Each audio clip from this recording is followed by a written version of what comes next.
Exit poll है, नतीजा हो सकता है। दूसरा फेज अमरोहा मेरठ, जी हाँ, दूसरे चरण में बदलती सियासत है। अमरोहा मेरठ बागपत गाजियाबाद गौतम बुद्ध नगर बुलंदशहर अलीगढ़ मथुरा में वोट 8 सीटों पर बीजेपी का दबदबा था।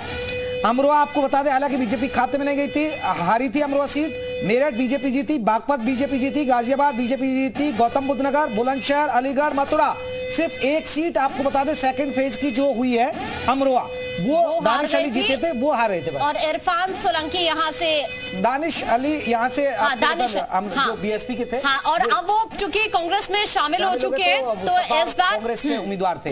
ये अमरोहा जीत रहे, मेरठ जीत रही है बीजेपी, आपको बता दें अमरोहा भी बीजेपी जीत रही है। ये शायद हमारा अभी मेरठ जीत रही है बीजेपी। अरुण गोविल जो भगवान राम का आपने देखा होगा सीरियल में, अरुण गोविल के लिए टफ मानी जा रही थी मेरठ, लेकिन जीत रहे।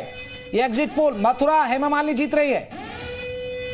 तो ये देखिए सभी सीटों के बारे में 8 की 8 सीटें उनके बारे में अपडेट हम आप तक पहुंचा रहे हैं। जो हमारा एग्जिट पोल कह रहा है वो आपको बताएं, चाहे अमरोहा मेरठ बागपत गाजियाबाद गौतम बुद्ध नगर बुलंदशहर अलीगढ़ मथुरा, यहां पर किस तरह के परिणाम हो सकते हैं ये आप देख रहे हैं। गाजियाबाद जीतती हुई नजर आ रही है। हमारी टीम से टेढ़ा हो गया है, गाजियाबाद में बीजेपी जीत रही है या हार रही है। गौतम बुद्ध नगर सिग्नल भी रेड हो गया है, वैसे वो ग्रीन सिग्नल है क्योंकि यहाँ पर भी जो सभी सीटें इस बार बीजेपी सेकंड फेज में जीती हुई नजर आ रही है। सीट मानी जाती है। महेश शर्मा यहाँ से फिर सांसद बन रहे हैं, ये दिखाया जा रहा है। गौतम बुद्ध नगर बीजेपी जीत रही है, ये बड़ी आपको बता रहे हैं।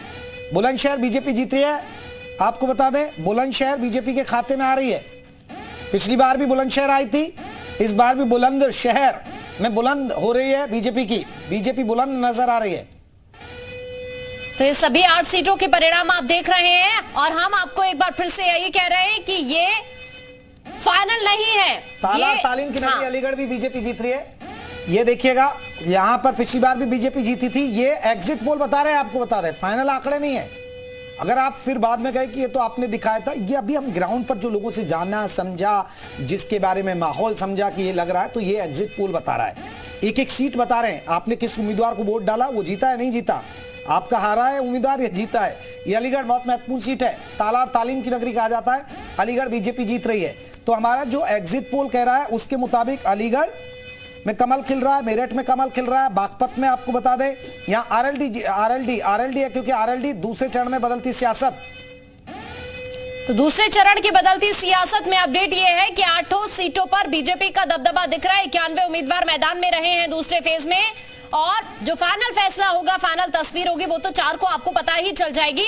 लेकिन फिलहाल जो हमारा एग्जिट पोल कहता है वो ये कहता है कि इन 8 की 8 सीटों पर इस बार बीजेपी कमल खिला रही है। हालांकि पिछली बार 80 सीट हमने बताई, 80 में से 16 सीटों पर हमने एग्जिट पोल बता दिए हैं और इसमें आपको बता दें 11 सीट बीजेपी को मिल रही है अभी तक और 4 सीटें सपा गठबंधन को मिल रही है, सपा और कांग्रेस गठबंधन को।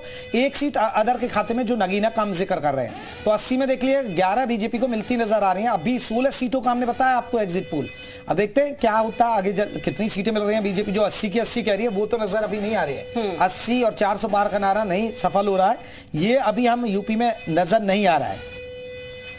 तो अब आप देख सकते हैं ये दोनों फेज को लेकर अपडेट हम आप तक पहुंचा रहे हैं और इस चरण में बीजेपी के 4 मौजूदा सांसद जो चुनावी मैदान में रहे हैं, इनमें मथुरा से हेमा मालिनी है, नोएडा से महेश शर्मा है, अलीगढ़ से सतीश गौतम है, बुलंदशहर से भोला सिंह है और चारों ही सांसद बीजेपी के एक बार फिर से वापसी करते हुए नजर आ रहे हैं। इसके अलावा बसपा की बात करें, यहां से देखिए नगीना सीट से सांसद गिरीश चंद्र जाटव भी इस बार बुलंदशहर से मैदान में है।